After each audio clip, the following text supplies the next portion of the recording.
Good morning, James Roten with Need Computer Help. Great to see you as always on the virtual camera.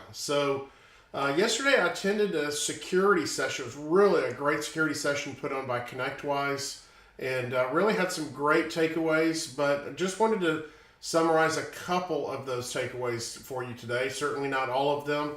But one of my big takeaways, and I knew it's nothing I didn't know, it's just, you hear it again.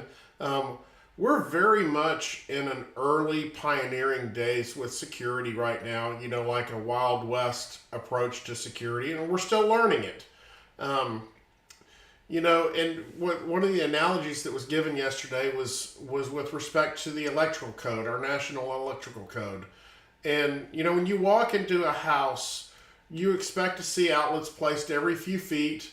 They're generally a certain distance off the floor. All of the outlets are in an enclosed box. They're run with standard wire between the outlets. Light switches are a certain distance, and kitchens and bathrooms have GFCIs, and we don't put circuit breaker boxes in closets. They're like in the garage or they're outside.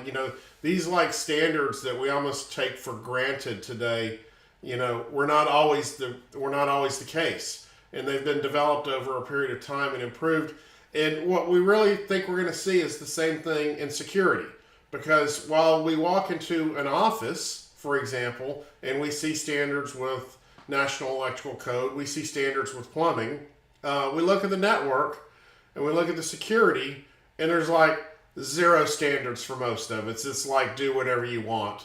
And, you're on your own to figure out what a best practice might be. So I think that's going to change. I think it's going to be over the next 5 to 10 years that it changes, but I think it's going to change. And I think some of the, kind of standard frameworks that we're seeing adopted now are going to build that security standard that we'll all be following in the future. So, it might be good to learn a little bit about one of those frameworks today and start looking at where you have gaps in your business with respect to those frameworks, because they're pretty good. So James Roten, Need Computer Help. Great to see you today. Look forward to seeing you again soon. Thanks.